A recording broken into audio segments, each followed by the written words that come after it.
recently seen your incredible film that you've done about Paul. Have you watched it? Oh my days, yeah. Am I allowed to talk about that on here? Oh, cool. I won't give absolutely. anything away, but it was just... No, it's fine. There's only one thing I don't really want to give it away, but you'll probably work out what that is. Yeah. First of all, thank you for watching it. I have sent it. A lot of friends and family have seen it. I've sent it to a lot of vegans, and I'm still waiting for them to get back to me. Quite a lot of people. Some quite high profile, some less so. That's not important.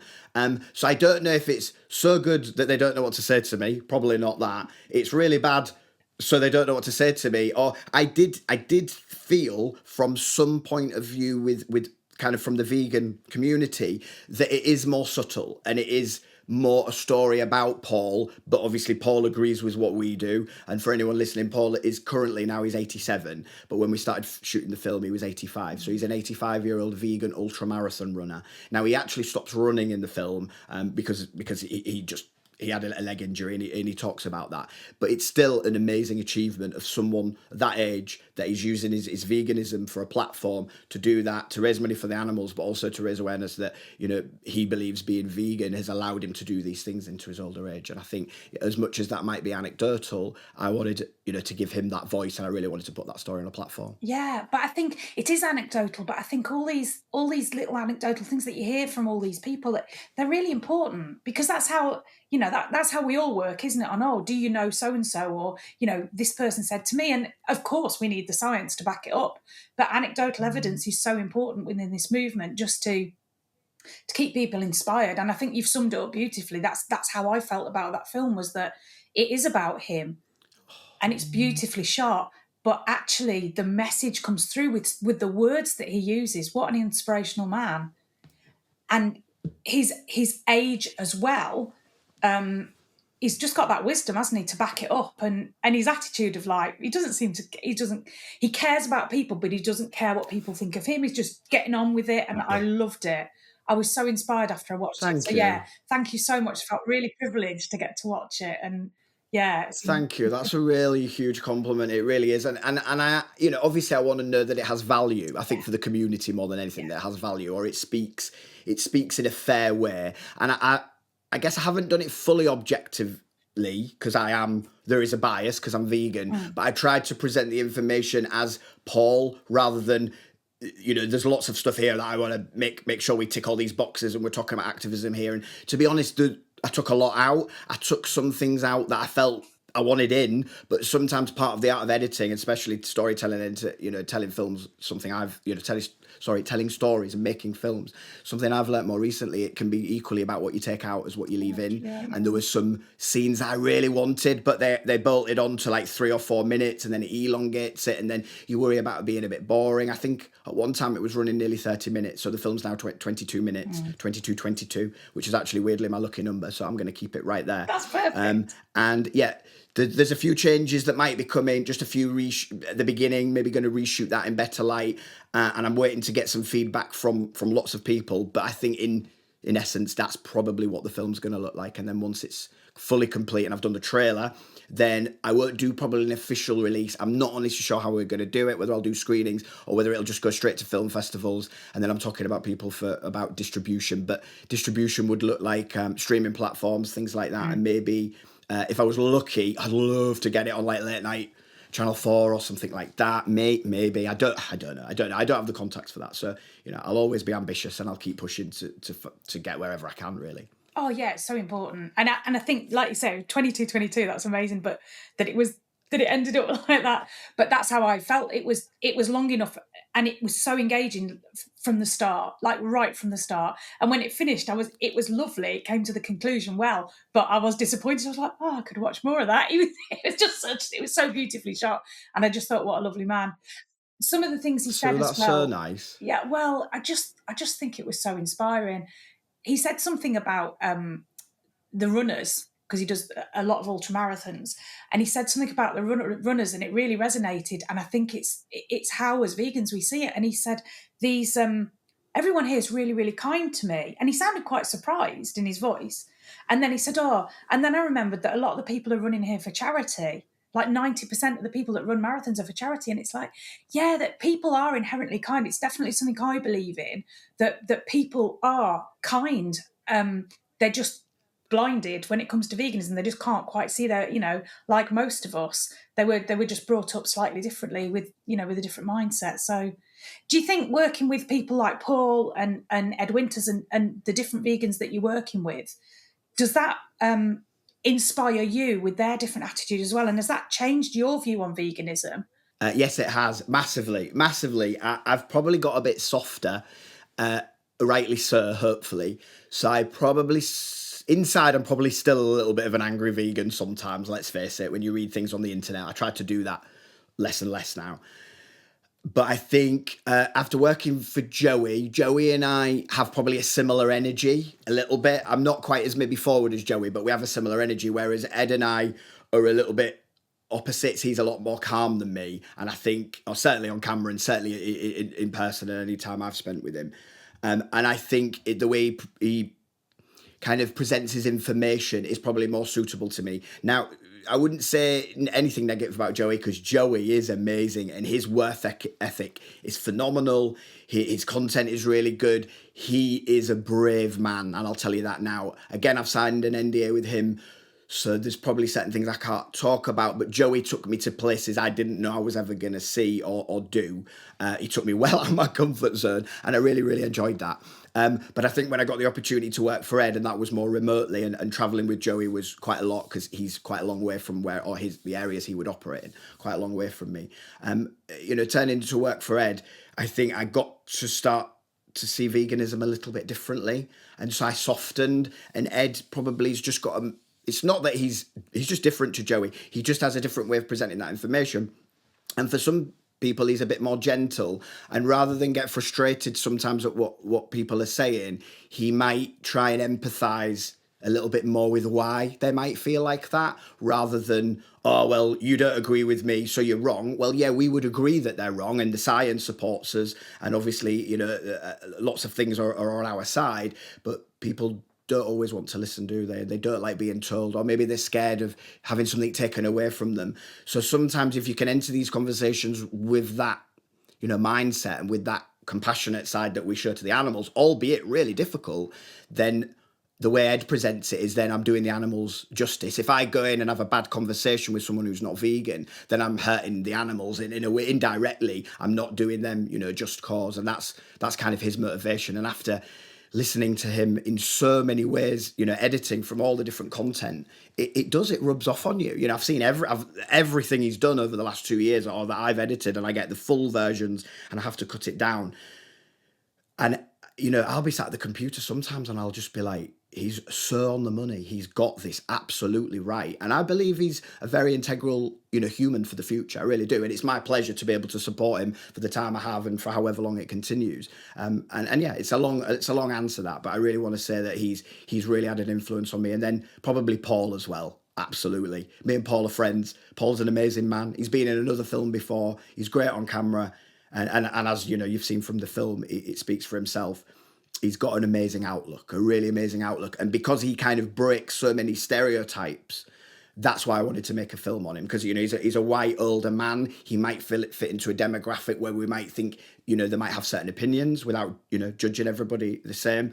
And he absolutely breaks that. And that's why I really wanted, when I found out a bit more about him and I spent time, I thought, we need to tell his story, at least as much as we can. And the final thing I'll say is, I know you kind of said you wanted to watch more of it. Well, that's a real compliment, and thank you.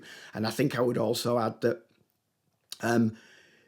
there would be an opportunity to return to that story and make it a feature. Because if he achieves what he wants to achieve, and I'm quite happy to talk about that, Paul wants to achieve 100 ultras before he's 100 years old. He's currently 87, and I think he's done maybe about 20, something like that. So he's on his way. And that's an amazing thing. But if he completes it and he'll allow me to be there, I'll be 61. So I don't know. There is an opportunity to tell the whole story in the future. But there'd be a lot of things between now and then that would have to happen. But I always keep in touch with him. I'm sure we've got much more things to do together before we kind of fulfill this process. And yeah, I'm just looking forward to all of it. I'm just so lucky to do this. Oh yeah. I can feel it. I can feel it coming through the screen from you. How much you enjoyed it. It's amazing. And I can totally see why, like you say, his outlook. But just watching that, I felt like I wanted to pull up a chair and have a cup of tea with him at that table when he's talking to you. He's just such a personable. Thank you. He's just so lovely, and the way it's filmed is just beautiful and really comes across. Thank you. Yeah, he is. He's a great man. He's a great man. He is a bit of an activist. He has lots of conversations in the street. I chose not to share that. I chose not to share that purely because of rights. If you tell someone you're going to film them, they'll behave differently in that context. And I didn't want to stage it. However, if I'm just filming someone in the street while Paul is there, I do have the right to do that legally.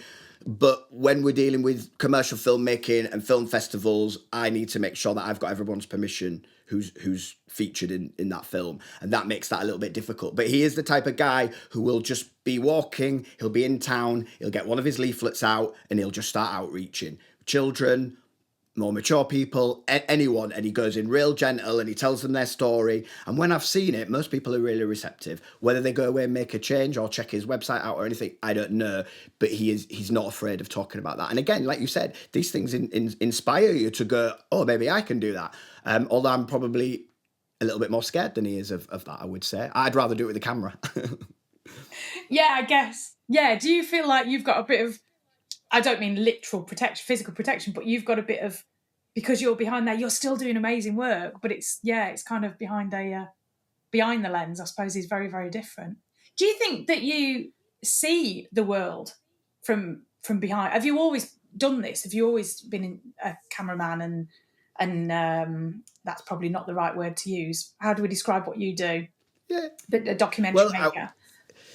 Yeah, I guess it changes, and I don't want to take myself too seriously. I kind of adopted filmmaker when I started making proper films, but felt it was a bit cringy, and then people were like, no, you make films, it's okay. Some people call themselves a director. I do a bit of directing to get what I want, but I wouldn't call myself a director. So now it's just kind of filmmaker. You're a videographer if you make videos. I don't want to split hairs there. Some people will be like, well, it's this kind of similar kind of thing. I obviously do a lot of video editing. But I first picked up a camera years and years ago. I was always interested in the idea of it. And I was traveling. I was working on the ships at the time. So we're talking like 25 years ago. I picked up cameras before we had, like, they were still digital, but before we had like proper digital, they were using like little DV cam things. And I kind of just liked that type of thing, and I did a little snowboard video and just little bits. But then I was predominantly involved in music at the time, and I was trying, a bit like my filmmaking now, I was trying to make a living out of making music, which became quite difficult.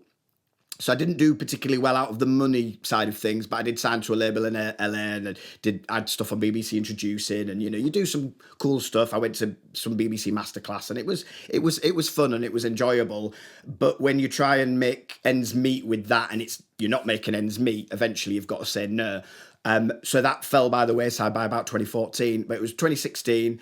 My wife and I decided to roll the dice. We were like, we didn't really like our jobs that much. We'd had enough of England at the time. We sold nearly everything we earned, gave up the house we were just renting, and went travelling across the States, Canada, India and Nepal over a year. And as we was going to start to do that, I was like, well, this is probably once in a lifetime.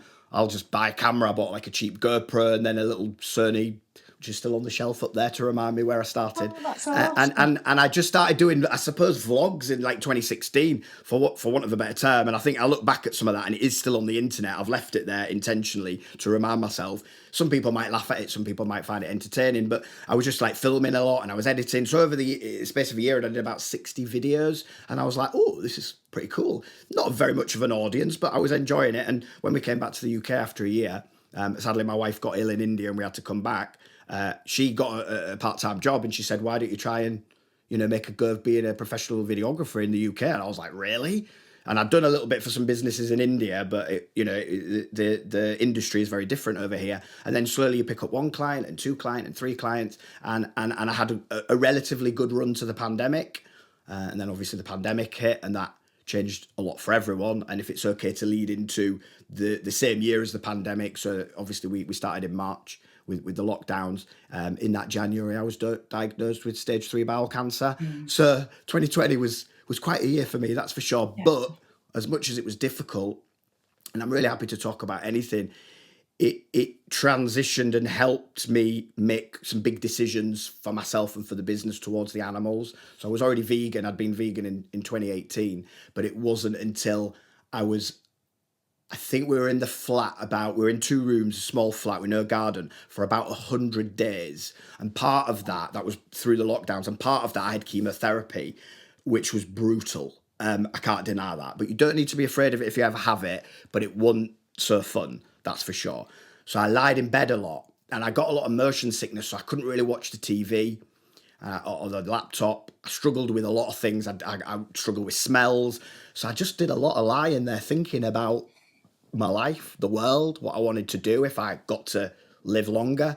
And I was just like, right, well, this is the chance to just put your money where your mouth is. And it's like, right, from today, you don't film meat, you don't promote a business that is anything to do with meat or animal exploitation. It's just, that's it. And I lost a few clients. I upset a couple of people by doing that. And it hit me in the pocket. But at the same time, it hit everyone in the pocket during the pandemic. And probably a year later, I was surviving on vegan clients only. Yeah, I suppose there was a transition, and I won't deny it was tough. But here we are, several years later, and it was one of the best decisions I've ever made, and one of the best decisions I've ever made for my work as well. Oh, it's amazing! It's an incredible story. But I think Thank you. It's just I'm assuming this is how you feel.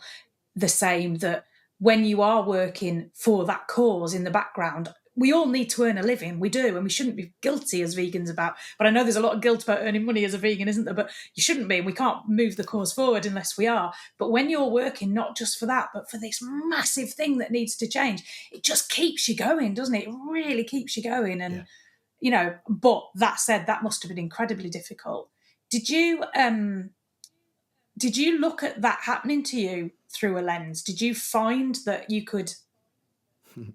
I'm wondering whether, as a filmmaker, do you detach yourself from it a little bit and think, how would this look to a?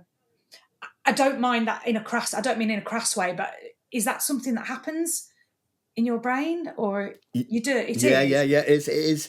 I'm very. I'm quite happy to be super, super open about anything, because I think that's how we learn from each other, or be transparent. I'm currently having therapy, some counselling for lots of different things. I lost my dad last year to a terminal brain tumour, and some of it's cancer related, and other things, just being a human in today's world, or what I've seen from the animals. And I found that really helpful. And she's helped me understand a lot of things and put, some of those things into perspective a little bit more. So as she made me realize really that I observe a lot. I talk a lot too, but I observe a lot, and it's not always creative, but I'm kind of like, ooh, there's a strong image. What story is there, or what lies over there, or that looks kind of cool. So yeah, believe it or not, I was diagnosed with stage 3 bowel cancer, but it had also spread. And as a consequence of that, I had to have something called a stoma, which is, if anyone doesn't know, because I didn't know what it was, they basically take your large colon, sometimes it can be your small intestine, and they bring it to the lining of your stomach, and you have a colostomy bag, and you go to the toilet in that. Which sounds crazy. To me, that's totally normal now, and I've had that for 5 years. And so when you talk about the cancer and the things I went through, that was obviously very significant. But as it was happening, you probably don't say to yourself, and I hadn't made a film by then, you don't say to yourself, oh, let's make a film about this now. But I knew that I might visit it.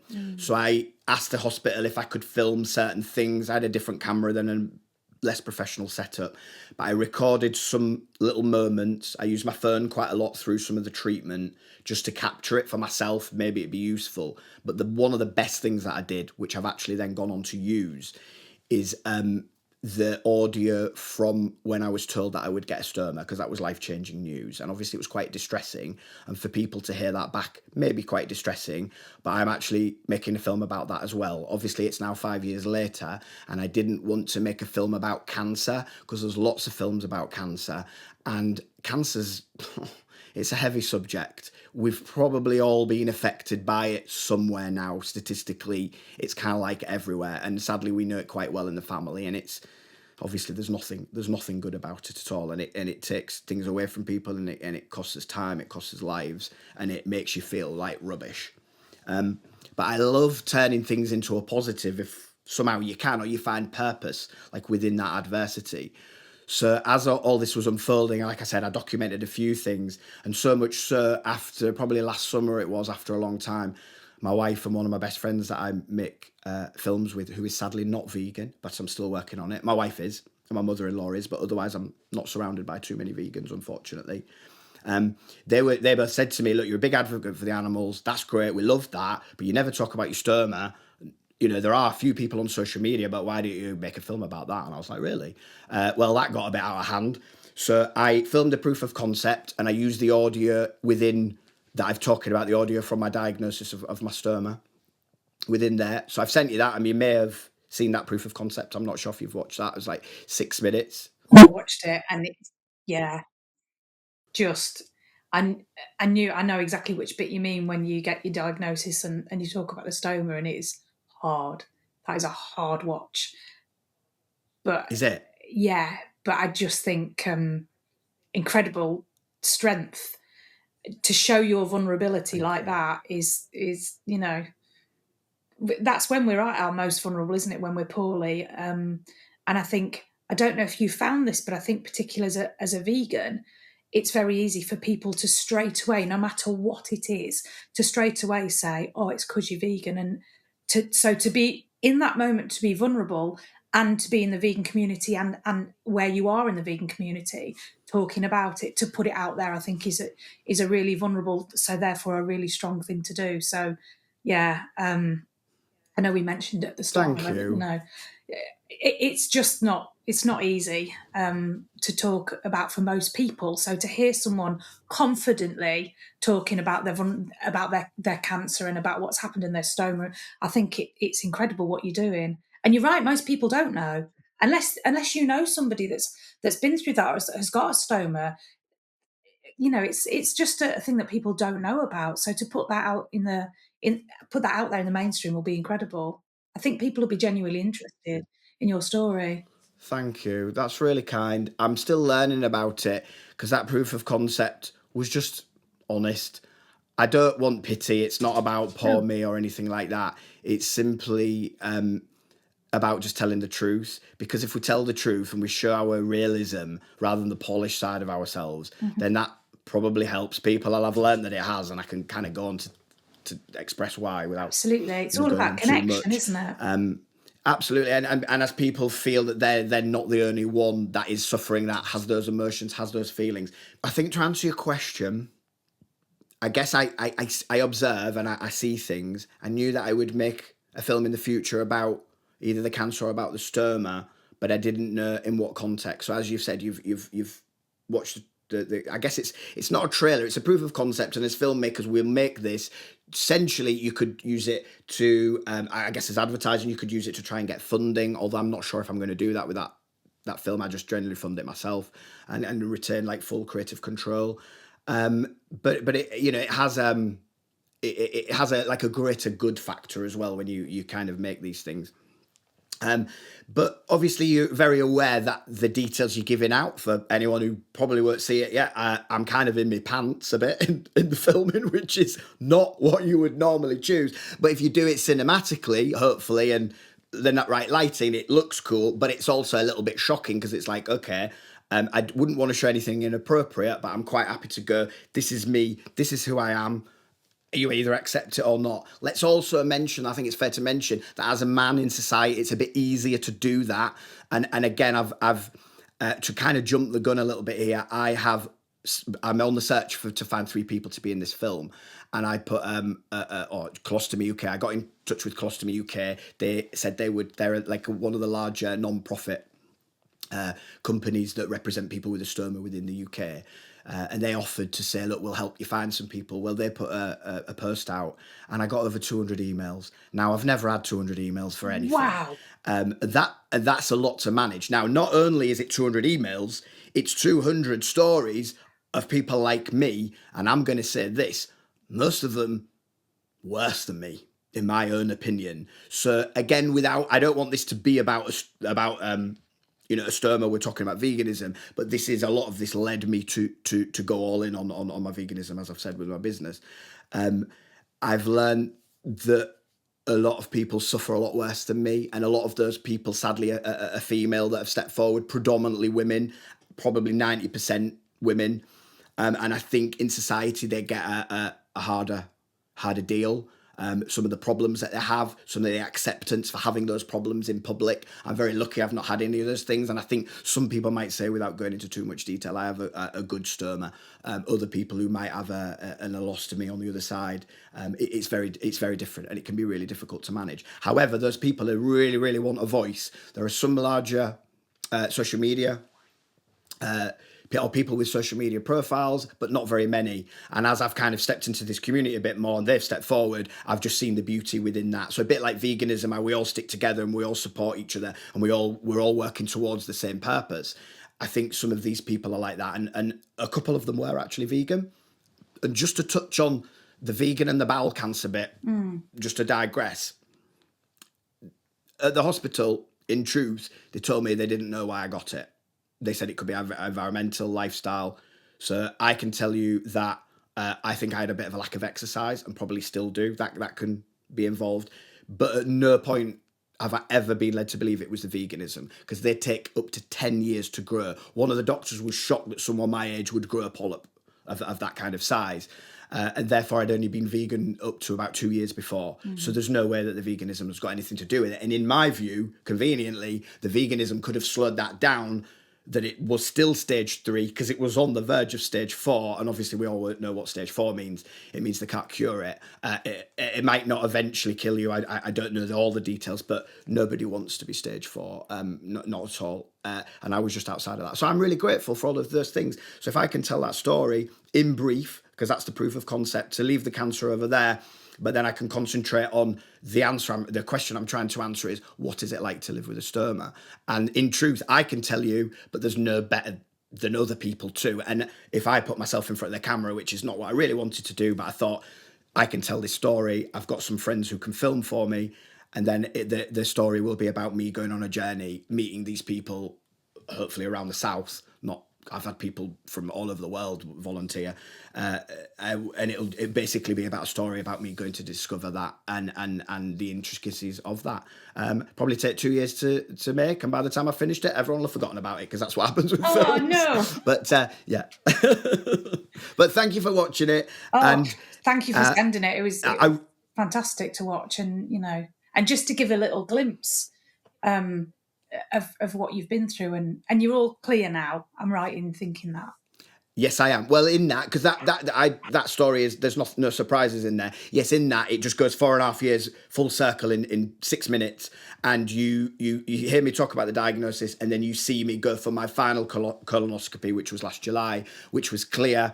I am due to have one more blood test in a few weeks, which will be my final bit. I've been at the hospital last week being a patient rep, because I offered to give a bit back because it was so amazing. And they're like very excited that I'm A, making the film, and B, that I'm now reaching my 5 years in March the 5th, which is my official 5 years. So I think that's when they go, right, off you go, you're like everyone else now, which is amazing. Because I've got to be honest, without laying it on, in January 2020, as I looked in the mirror for about 2 weeks, I didn't know if I'd see the end of the year, and that was real. And that changes you. I can't deny that. Hopefully for the better, but it's tough. But it's okay. And here we are, 5 years later, I'm here with you doing all these wonderful things. The movement is growing, albeit not as quick as we want it to. It's not enough. We want it all now, and it is slow. I've learned that from working with Ed, but we're winning. Are we winning? I don't know. We're definitely doing something, because look, things are changing. They're changing everywhere. They've just licensed the first cultured meat, I think, for pet food in the UK. I read that yesterday. So things like that. It's everywhere. I mean, let's enjoy it. Let's recognize it, rather than go, it's not enough. Well, no, it isn't enough, and we'll probably never see it in our lifetime. But wow, we're 10 years ago, it's totally different. We're doing it. We're doing it. Yeah, I agree. I think we're probably a similar age, and I've always thought I'll never see, you know. And I think back to that little girl that stopped eating meat and went on demos at age 8, age 9, age 10, and was classed as a lunatic almost, even by my parents. They still think I'm crackers.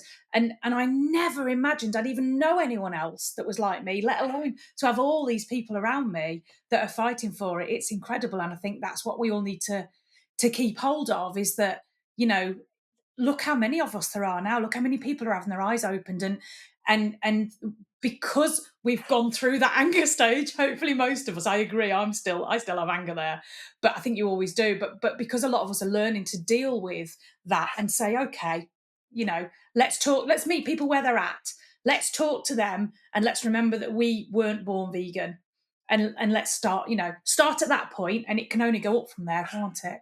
I think that's a really, really valuable point. I was 38 when I went vegan. I think I'll say the same thing as all vegans say. I wish I'd done it earlier.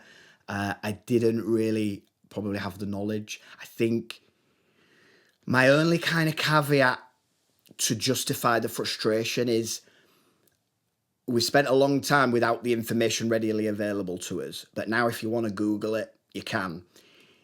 We don't really like reading studies. I don't think. I certainly don't like it in depth, but the information is there if you want to read it, so we can educate ourselves. At the same time, not everybody wants to. I know some people who will agree with our principles, but then I'll say, oh, it's too hard, or, oh, you always cook from scratch and you're in the kitchen an hour. And yeah, I am, but that's important to me, you know. It's important to the animals, it's important to my health. We all choose what we do with our time. So, you know, there's a lot of excuses. I get a lot of apologies from friends. Oh, sorry, but this. And I'm like, it's cool. You don't need to apologize. But, you know, the proof's in the pudding. If you really want to make a difference, then you can go make a difference. There's some choices to be made. They're not that hard. I think the meat alternatives are good for transitioning. I still enjoy them. They're great. People say, oh, well, why do you still want to eat meat if you're vegan? It's like, well, I didn't stop liking meat. I didn't just wake up one day and go, oh, steak's gross. I went, oh, hang on, that's a cow. Oh, that's a Yeah. cow. Like a proper, you know, living being that had a life. And I kill, well, not directly, but I'm part of killing it because I'm like putting it in my mouth or chewing on it. And, you know, then you learn you don't really need it. And, you know, we can live fine without it. I've survived cancer. I've flourished after cancer as a vegan. They love my blood results, everything. They all know what I stand for. No, you know, no one's against it. They're supportive, if anything, really, which is wonderful. So it's hard not to get angry. It's natural because there's a lot of people who write some very misinformed things on the internet.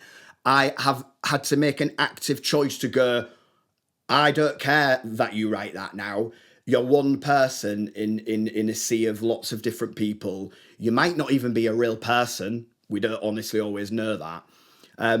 And just because one person might say that on the internet doesn't make it true. And yeah, there might be lots of people who think that. And we are in the minority drastically. But I try not to focus on that because it gets you down. It affects your mental health. And I've learned that as I've gone through more therapy, that it's like, you know, if it's really bad, if I don't need to be part of it, then just don't. And I know, using Ed as an example, I know he reads the comments within the first hour. And then he said, as soon as it gets a greater reach, he went, then I don't go back to it. And we all know what he's saying. He doesn't want to read all the nonsense that comes in at a later date. But obviously his audience are super supportive. And yeah, he's carved so much for himself and the world and the community. He's not the only one. There's lots of them. But obviously, working with him closely, I'm a huge advocate for him. Yeah, absolutely. And I think you're right. I feel like we've all got each other's backs. Certainly with my in my other role on social media, when I say something about that, you can say something, you know, very vegan centric, and then kind of just walk away because, you know, as long as you keep half an eye on it to make sure no one's been too aggy, but you know that somebody will jump in, a troll will jump in and say something, and about 10 vegans will just pile on them, and hopefully in a kind way, and just say, well, actually, and then you just end up with this massive thread. And yeah, we're amazingly supportive for each other. So yeah, I was just going to ask, if you don't mind, how did you find, not to labour the point about veganism, but what was your hospital experience being a vegan? I think I've got a lot of good things to say about the NHS. I did have some mishaps in there, but I again like to remain positive. But I would say it's a bit of a topic at the moment, and it should be. And I know there's people advocating for it, that we need better food in hospitals. Fully agree. I would say no one at any point suggested my veganism wasn't positive. However, they struggled to give me what I would call nutritious food for someone who's recovering from a major operation. So my memory is that was some kind of 3-bean spicy chili that was vegan. Well, when you've just got like new bowels, Yeah. that's not your top choice. I remember that was vegan. Yeah, I think in essence it was poor. That's 5 years ago. I have been in hospital once since then. I think it was starting to improve. I also noticed on the list for the colonoscopy of the food you can and can't eat prior to, clearing your bowels out, which is not so fun. We've all probably had to do it at some stage.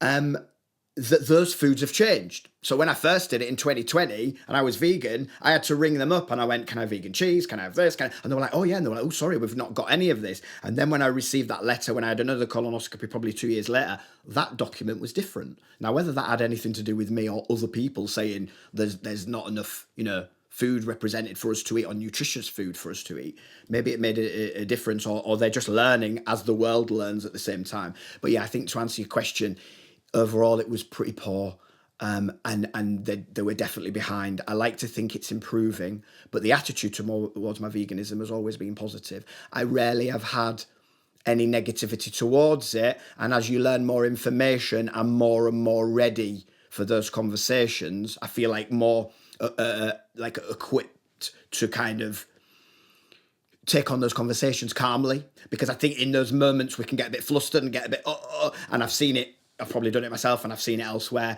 We don't have to win. We don't have to be right about everything. But I think leading those people to just that thought, just planting that seed of these animals, they feel stuff. They're just like the dogs and cats in our home, apart from we put them in barns and we do all these horrible things to them, or, or farrowing sheds, or wherever it is, we do all the horrors. And it's like, this is happening. Not only can you help them, but you can probably benefit your own health if you eat the right things.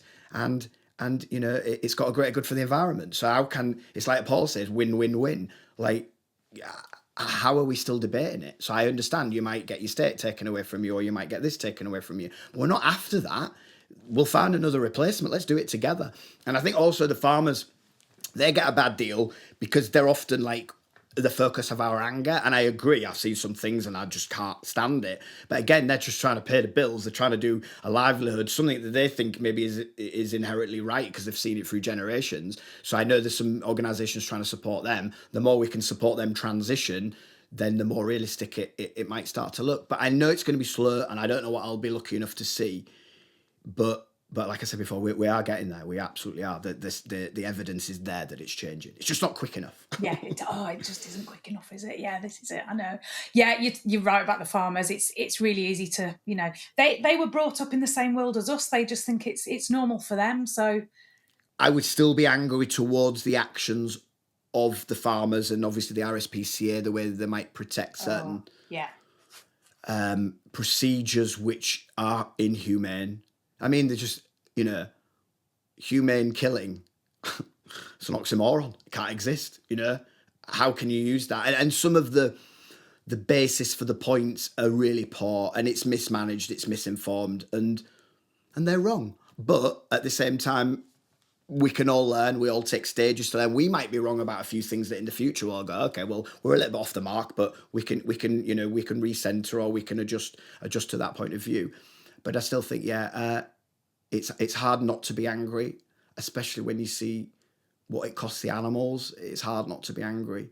And I think we all go through it. And I think as vegans, we carry this. And again, I don't always want to come back to Ed, but as I've edited a lot of his content, his book tours, where he just sits in a chair with a few people around him, and he's just really beautifully honest, and he'll say how hard it is on some days, and how we struggle, and how he might get upset, or you feel emotional. And I would go through the same. I'm sure every vegan at some point, has those things. It's really difficult in this world to just be that. But at the same time, you've got to, someone's got to be first. Someone's got to propel the movement, and I don't want to create any self-importance for myself. But as far as the movement goes, I think we're the right side of history, and I genuinely believe in like 100 years, maybe longer. But when we're nowhere to be seen, the world is going to look different, and I really believe that. And hopefully, they'll look back on our movement and go, whoa, that was kind of crazy what they had to put up with. That's funny that life was like that, but someone had to do it. And we've seen that through history with lots of things that we've gone on to change and we don't do anymore, and it's not acceptable anymore. And now it's even against the law. And we will get there, but when it'll be, I mean, none of us can say, can we? Yeah, beautifully put. Yeah. I hope that's coming. Oh, It feels like it, doesn't it? I'm an optimist, so I have to be really careful. I say I'm a realist, but I'm not. I'm an optimist. And I just think, oh, we're getting there. And I know we've got a long way to go, but we're getting there. And then every now and again I have to go, oh, no. Because also I think if we're maybe similar in that I live in a very much a vegan bubble. I deal with vegans all the time. Generally, I know I deal with other people as well, but generally I won't eat with people who aren't vegan.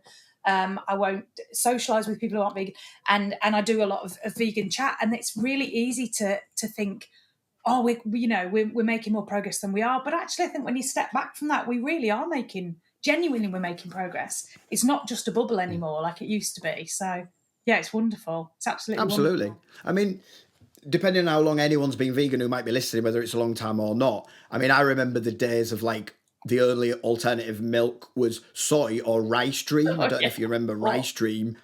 I gave it to a builder once and he was insulted. He was like, what is this? This is disgusting. I was like, well, it's all I've got. I'm not drinking cow's milk with that. Whatever's in that. What's it? Cow's milk is horrific. I'm like, but I appreciate it, but we've come a long way. But now we've got an array of oat milks or any milk you probably want. And I've seen that change from the substitutes to just the conversation of, oh, you're vegan, to, oh, you're vegan, or, oh, bloody vegans, Sometimes we get a bad rep, but I think people probably realise not that we're right, but we actually are coming from a place of compassion and love. We're not trying to take anything away from anyone, are we? Not at all. We hopefully add something to your life, but a lot of people are just quite defensive, and they might feel that threatened by us a bit and by the movement, and then they'll change that into misinformation, and then we'll have these pseudoscientists or we'll have these podcasters just popping out absolute rubbish, and sadly it's difficult then for people to differentiate between the truths.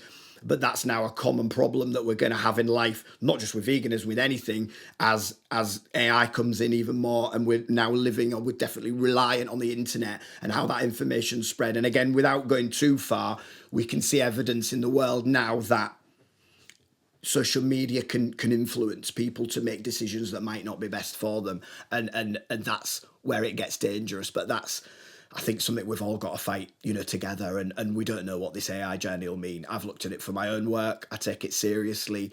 I've tried it. I'm not overly threatened by it because it's not that good yet, but it will get good quick. And then we'll see what it means. And that's another reason why I like spending more time on narrative stuff, because good luck with AI telling a story. They're talking about, producing full Hollywood films. You type it in, type your own bespoke Hollywood film in, and it'll produce it. Well, that could very much be possible. But then, a story about Paul who lives in Taunton, and it's more of a lower level kind of narrative or whatever.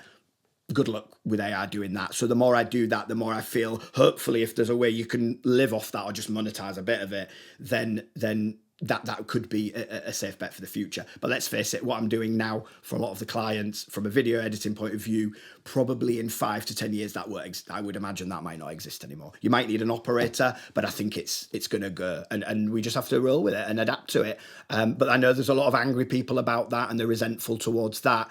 But you have your moments in life. I know musicians, they've gone through a lot from the heyday they had to now. They don't get paid anywhere near as much, but the technology's changed, and they're making, big popular songs just in their bedrooms or their home studios. So that industry's changed, and you just have to roll with it. Yeah, it's completely changed. Yeah, this is it. Funnily enough, we've not long moved house, and Matt's got a load of my partner's got a load of CDs, and we came across them last night. I was like, come on, we don't need to lug these around anymore. You've got two people. And he just went, I'm just not ready. I'm just not ready to let them go. And I was like, come on. But I get that. It just proves how physical much it's format. Changed. Yeah. Yeah, it has. Yeah. Physical format is is quite a beautiful thing when you can hold something in your hand, or the old days when you used to buy it and it cost you so much you bought, I remember buying a record a week or something from the local like indie shop, and you'd go looking through the vinyl and it was like an event and you enjoyed it and you'd be like, oh, I've got this one, or I've got this limited edition on a red vinyl or whatever. And I think all of that's cool. It's changed. Some ways it's better, some ways it's not. But this is the way of the world, and like I say, if you're part of that industry, whatever it is, if you don't adapt, sadly you get left behind, or you can maybe do something else. There's a question that I always ask everybody that I interview, and we've kind of, because we're talking about the past, it's very, very apt actually. It doesn't have to be a vegan answer. It's just about humans and people. If you went back to your childhood, what's one thing that you could tell yourself that you think would be important, or that would help you get through this journey? Because I think as vegans, our life is very much a journey, and when you've been as poorly as you have, your life's a journey. Is there one thing you'd go back and tell yourself? Yeah, if it was for me personally, that's quite easy, and that's, and it's not a vegan thing. It's listen more. I've got a lot to say, and I do listen, but I think there's a difference between like listening and hearing. And so I think as a child, I had my head in the clouds a little bit. I was quite a happy kid as a rule, even though we'd faced quite a lot of adversity from the offset. And I think it would be probably to try and listen more overall, but also to not be afraid. I think we're afraid of so much that some of it's normal and warranted, but I think media and social media can be responsible for that. And the world I live in, in a bubble that like in the local area or whatever, it's quite a nice place generally. Yeah, things happen everywhere, but it's quite a nice place. There ain't people in the street going bacon, bacon, or that kind. No one's trolling me in the street, I think is what I'm trying to say. So I think don't be afraid, and yeah, don't hold back from anything you want to do. Have confidence in it, and wherever you are, there's someone else that feels like that too. Might not be as many people, but we always think. I think that's what I've learned. We always think that we're the weird one, or only I deal with that, or only I have that, and what's wrong with me, and then you learn. Oh, okay, those people suffer with that, and those people have that going on, and that's worse over there. And it's like we all learn that as humans, it's kind of strange being a human, really. Sometimes it's a beautiful thing, but it can also be a real struggle. And as we kind of soul search in this ever changing world, I can't say what it was like in the old days. I can't say if it was easier or harder, but certainly in this world where we have this overload of information and all this overload of all these stimulants, and this want to always get better or be seen or whatever it might be, is sometimes quite hard. I think a hard world to live in. So I think anything that I would say to my younger self would be based on that, but also if we could somehow correlate those feelings that you have for, oh, you love that cat and it's really cuddly and beautiful, and oh, I love that dog, and oh, there's a pig over there, oh, they're a bit dirty, oh, they're a bit stinky. Well, actually, they're beautiful. They're ace. When you get to know them, pigs are really, really cool. And I've been lucky enough to do that through the animal sanctuary that I volunteered at a while ago. And sheep and lambs and whatever it may, the chickens. And you cuddle them and you spend time with them.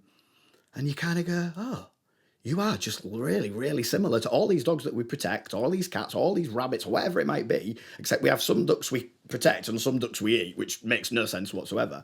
And they're beautiful beings that we should just share like the world with. And so if we can just put that on the table as hopefully as the voice, then surely we all agree with that. No one wants to hurt anything really, unless you might fit in a really small percentage where there might be something mentally wrong with you, or you've had bad experiences and something happens. But if we remove those people, everyone I know that isn't vegan, if they saw a dog getting kicked in the street, they're going to go, hey, what are you doing?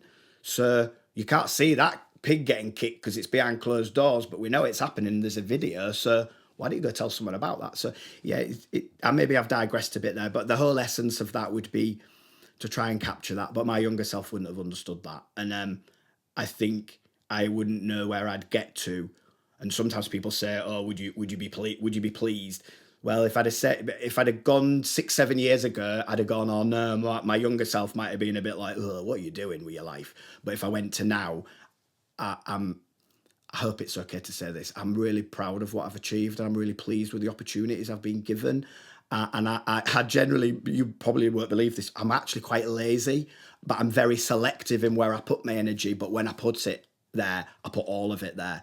And hopefully that speaks volumes within my work and within anything that I kind of operate around veganism and anything really.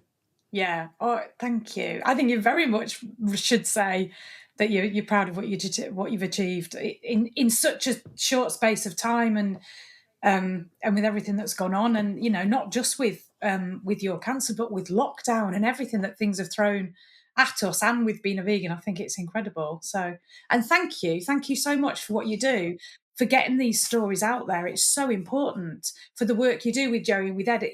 I know they might be the voice, but actually without you, their work wouldn't get out there. And so it's you inspiring people, and you taking the time to do that and doing it so beautifully. So yeah, thank you from the vegans on this side of the lens. That's Thank you so so lush. much.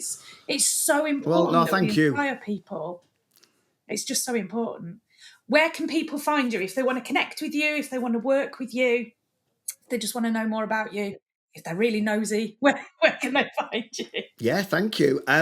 Well, I have a website which is shortstopfilms.co.uk, which will then give you a little bit about me. There's some work that's been released in the portfolio, and obviously then you've got all the socials that connect from there. But I'm on Instagram, which is shortstopfilms. On Facebook as Shortstop Films, and then YouTube is my full name, Damian Sciberras, but you might need some help spelling that, but you'll probably find it somewhere, or if you Google it. So yeah, they're the main platforms. For feature films, which I haven't made yet, people generally start their own social media for that. I think that's a big workload, so I tend to just point them to my own kind of work. I don't have personal social media. I don't do that at all. So my own work is my own work social media. And if anyone wants to get in touch about anything, it would be absolute my privilege. I do currently have room to take on some clients here and there. I'm currently working for Ed and a bit for Gen V as well. I'm doing some reels for them, social media content for them as well. We've not even had a chance to get the talk about opportunity. them. No, that's okay. They're great. I'm still learning, working with them. I've only been doing that since October. Naomi's been very supportive. What they've built is truly amazing. I've been welcomed to a little team of editors there and some filmmakers. Chris Shoebridge, who I'd love to give a shout out to. He's a very, very talented man doing some amazing work. And I think I'd just like to give a nod to those filmmakers who go into those environments that no one wants to go into. And I'll be honest, I don't want to go into those places anymore. What you see there can haunt you for a long time, but I guess someone's got to do it, otherwise we don't see what happens. And I just want to give a nod to all those filmmakers that are doing that. It's absolutely amazing. So yeah, it's been an amazing journey so far. It is not over. I'd love anyone to get in touch. Words of encouragement are always brilliant, but if you've got a problem and you want some encouragement, then I'm always there. And we'll see what other projects come up. I'm always willing to hear out what people need. If I can facilitate that, I'd love to jump on board. If not, I can always try and find an alternative or recommend someone. And being part of the Vegan Business Tribe, I think David would be disappointed with me if I didn't mention it. Him and Lisa have been really, really influential in encouraging me, giving me a lot of the tools to get out there and do some of these things. And also the job with Joey came through Kaylee, who I think she's still part of the group. She'd kind of said, this is going on. I didn't see any of these myself. The job with Ed came through another friend. And then the Gen V connection specifically, and with Matthew Glover, that came through David at Vegan Camp Out directly. He went, I'm with him now. Come and have a chat with him. And I did. And I walked away from there with the email and a meeting and some contacts. And then I've gone on to get paid work from that. So I can't say enough good things about the Vegan Business Tribe as well. And obviously the Bloody Vegans and what you're doing as well, Sue. And all the pigeons. I've not asked you anything. Well, it's that's why we're here, isn't it? Because David introduced me and Jim, and then we got introduced on Vegan Business Tribe. And yeah, it's amazing, this community that David and Lisa have created. Thanks, David. He's a legend. So thank you so much. Yeah, it's been brilliant. Really, we're not on commission. Although, do we get a free month if we recommend someone? I never really do that. I just go that just go and check it out. Have a free month and see if you enjoy it. But it is, yeah. I think we both feel the same. It's given us a platform and a support structure to kind of go on, and we can all, members come and go. But there's been, some people, a cohort of people who've been part of it for years and years and years. We're not always present, but we're definitely part of it, and long may that continue. Nearly 5 years, I think it is. And yeah, it's been really positive. Obviously a long amount of time, but really positive for everything that I've done, and that's probably one of the reasons that I'm on this podcast, and to take the opportunity, whether we're still recording or not, we are. To thank Jim and to thank yourself for inviting me onto this. It's my pleasure. It absolutely is. And right. Long may this podcast continue and everything we're trying to do, and just keep pushing. And I know there's those days we just want to cry or just I don't know, shout through anger, but we're getting there, and I say that probably to fuel myself on what I've probably got to do for the rest of the day as well. That motivation, we're making steps forward, and it's a beautiful thing, and it's a beautiful movement, and something I'm really proud to be part of. Thank you so much. That's a lovely way to end it.